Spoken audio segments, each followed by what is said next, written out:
Yo l'équipe Play Games, c'est Tim, et on se retrouve pour parler du film The Gray Man.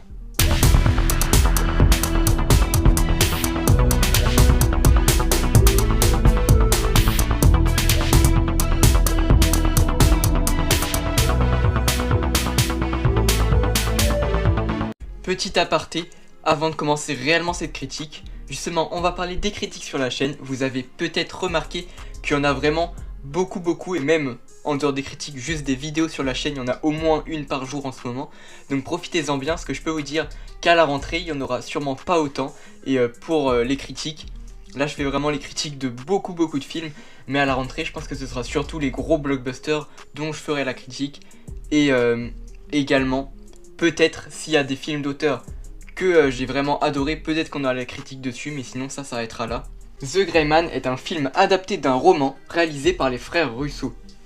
On retrouve au casting Chris Evans, Rage Jean-Page, Ana de Armas ou encore Ryan Gosling. Et c'est tout simplement surtout le film le plus cher de l'histoire de Netflix à ce jour. Donc The Gray Man, c'est un film que j'ai pas trop aimé, mais ça passe quoi. Je pense que j'ai quand même préféré The Gray Man à Day Shift, même si les deux j'ai pas trop aimé en fait. Donc les deux sont pas incroyables. Généralement de toute façon les films Netflix, je suis pas plus fan que ça. Mais là c'est sûr que The Gray Man, pour se divertir, c'est sûr que c'est un bon film. Mais si tu veux voir vraiment un chef-d'œuvre, pas forcément un film d'auteur, mais juste comme des gros blockbusters du genre Avengers Endgame, Avengers Infinity War, ou encore je sais pas, Top Gun Maverick, Avatar, des choses comme ça, c'est sûr que c'est pas du tout ça. Donc c'est présenté comme le gros blockbuster Netflix, mais je suis pas sûr que ça ait vraiment l'allure d'un blockbuster, hormis pour le casting, pardon. Parce que justement, c'est surtout en fait un film d'action assez lambda, sans originalité. En tout cas ça reste que mon point de vue. Parce que déjà, le scénario et l'intrigue, en fait tout ça, ça tourne vraiment en rond, avec une fin assez oubliable, mais ça on va en parler dans la partie spoiler. Mais voilà, le scénario tourne en rond et tout. En plus le film est assez oubliable. C'est sûr que là ça fait quoi, même pas un mois, ça fait 3 semaines que je l'ai vu. Je tourne la critique en retard comme tout le temps, mais c'est sûr que je m'en souviens pas plus que ça, hein, à part de quelques scènes, mais c'est tout. Donc c'est pour ça que généralement un blockbuster, après ça dépend si tu l'as aimé ou pas, mais même certains blockbusters que j'ai pas aimé, je me souviens quand même de certaines scènes. The Batman par exemple, j'ai adoré, mais ça fait quand même 6 mois que je l'ai regardé et je l'ai vu qu'une seule fois, je l'ai jamais revu après, mais je me souviens plus du film The Batman que de The Gray Man. Alors The Gray Man, ça fait 3 semaines que je l'ai regardé. Donc déjà c'est pour vous dire mon ressenti par rapport au film. Donc vous prenez d'autres films d'action, je pense par exemple à Ambulance dont j'ai fait la critique il y a longtemps aussi.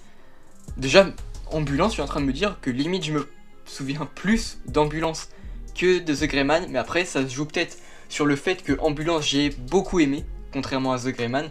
Mais les deux films, tu peux les comparer parce que les deux films, c'est juste des films d'action avec de l'explosion partout et avec une intrigue assez banale on va dire. Et encore Ambulance, pas forcément, mais c'est pas le sujet de la vidéo. Et surtout, c'est que des explosions partout souvent. Donc tu peux comparer ces deux films un petit peu, c'est juste de l'action surtout. Donc à mon avis le budget, on sait où il est parti, hein. Sûrement un peu dans les effets spéciaux qui sont très bien réalisés par contre. Et toutes les explosions, les cascades et tout. Mais le plus probable, et ça doit être plus de la moitié du budget, qui est tout simplement dans les acteurs. On a énormément d'acteurs qui sont... attendez, je vous mets l'image. On a énormément d'acteurs, voilà, qui sont ultra connus. On a à gauche Chris Evans, qui joue le méchant et qui est ultra bien joué. Pour le coup, Chris Evans c'est le meilleur acteur, on va parler des acteurs juste après. Ryan Gosling, Ana de Armas ou encore Rage Jean-Page. Alors là j'avoue, je sais pas du tout comment ça se prononce. J'ai sûrement dû un peu écorcher son nom, désolé à toi. Je fais ça comme si tu regardais la vidéo, jamais de la vie la regardera. On s'en fout. Mais du coup voilà, les acteurs, à mon avis c'est vraiment plus de la moitié du budget. Et pour parler du jeu d'acteur justement, le meilleur, c'est tout simplement celui qui est à gauche, Chris Evans. Et je dis pas forcément ça parce que je suis un fan du MCU. Je dis pas du tout ça pour ça. Mais c'est vrai que c'est vraiment lui qui joue le mieux. Parce que, bon, c'est encore le cliché du perso égocentrique qui s'en fout de tout. Et qui est prêt à faire tout et n'importe quoi. Donc, il est prêt, par exemple, à tuer des enfants et tout pour avoir ce qu'il veut. Donc en fait, il fait ce qu'on lui demande. Mais comparé à l'agence qui l'a engagé, qui fait dans les règles, ou en tout cas à la limite des règles, mais il faut toujours que ça y soit, lui justement c'est l'inverse, il est de l'autre côté. Il va pas du tout suivre les règles, il s'en fout de tout. Et quand je parle des règles, ça peut être les règles de son engageur, ça se dit pas du tout. Ça peut être les règles de l'agence qui l'a engagé, ou ça peut aussi être juste les règles de la société, enfin en gros la loi et tout, lui, il en a littéralement rien à foutre. Et souvent les personnages comme ça, je sais pas pourquoi, je les aime beaucoup. Surtout que là, Chris Evans, on sent vraiment qu'il s'est éclaté pour jouer le rôle. De tous les acteurs, ça se voit que c'est vraiment lui qui s'est le plus investi en fait. Et il a vraiment bien aimé jouer le rôle, je pense, de son personnage, qui s'appelle Lloyd Hansen d'ailleurs. À l'inverse de Ryan Gosling. Alors peut-être que c'est fait exprès, mais Ryan Gosling, la seule chose que j'ai à dire presque sur son personnage de Six, c'est qu'il a tout le temps la même tête. Regardez les images. Il a cette tête là, c'est la même tête.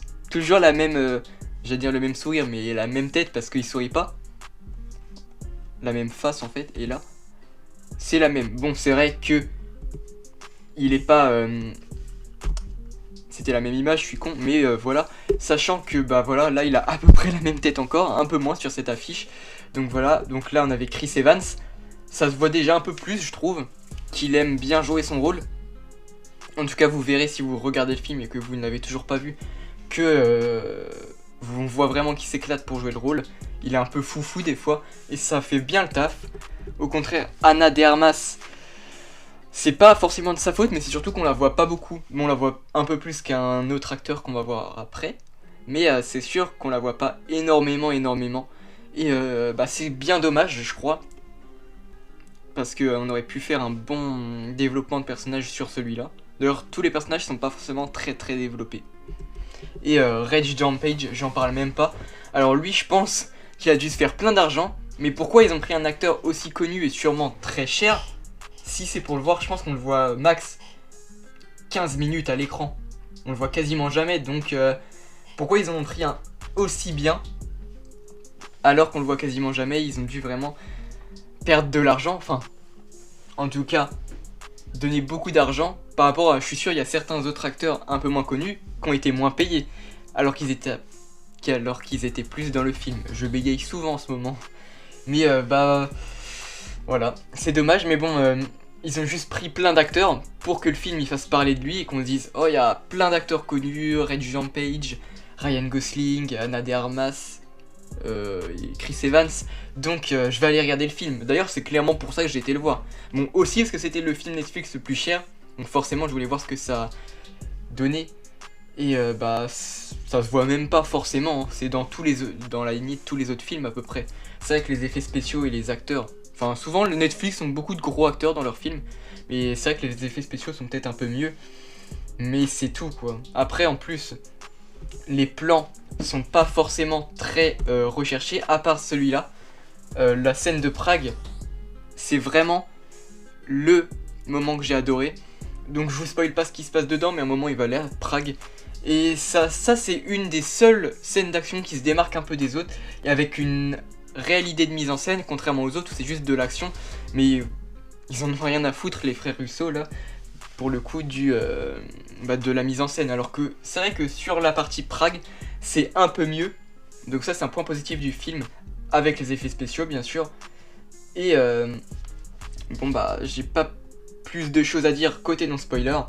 Donc en résumé, si vous voulez voir plein d'actions, plein d'explosions et surtout des grosses bassons entre personnages, ou voire même des fusillades comme sur cette image, je vous invite à aller regarder le film quand même pour voir ce que ça donne. D'ailleurs, même si vous n'aimez pas forcément mais que vous ne savez pas si vous voulez aller le regarder, allez le regarder quand même pour vous faire votre propre avis, parce que moi, bah, c'est reste que mon avis, c'est pas du tout le vôtre. Donc faites votre propre avis.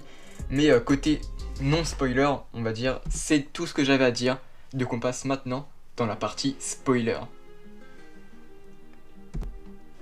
partie spoiler, la seule chose que j'ai à dire, c'est pour la mort du personnage de Chris Evans, Lloyd Hansen. C'est pas forcément pour une critique du film, mais c'est juste que je trouve que c'est dommage que le personnage est déjà mort. J'espère qu'il est pas vraiment mort, parce que Netflix veulent faire une franchise carrément, enfin en tout cas une saga avec The Greyman. Je sais pas du tout comment ils vont faire, parce que je suis pas sûr que ça marche tant. Enfin si ça marche, mais je suis pas sûr que côté critique, en tout cas j'ai vu les critiques en plus de la mienne, sont pas incroyables. Mais c'est vraiment dommage que ce soit lui qui meurt, parce que c'est le meilleur personnage. Enfin en tout cas, l'acteur, c'est lui qui joue le mieux son personnage. On voit vraiment qu'il s'est investi dans le rôle. Donc voilà, je suis ultra déçu qu'il soit déjà mort. J'espère qu'il va pas mourir. On verra bien dans The Greyman 2 peut-être, vu que on va y avoir un film dessus. Hein. Enfin peut-être, si ça marche bien, mais en tout cas il compte faire une saga dessus. Donc voilà, c'est déjà tout pour cette vidéo. J'espère qu'elle vous aura plu. Si c'est le cas, n'hésitez pas à liker et vous abonner si ce n'est pas encore fait. Vous pouvez aussi partager la vidéo si vous la trouvez vraiment intéressante et écrire en commentaire votre propre avis sur The Greyman. Comme ça, ça fera du bien. Si par exemple vous l'avez aimé, n'hésitez pas à le dire en commentaire. Sur ce, c'était Tim de la chaîne Play Games, la chaîne qui parle de tous les sujets. Et on se dit à la prochaine.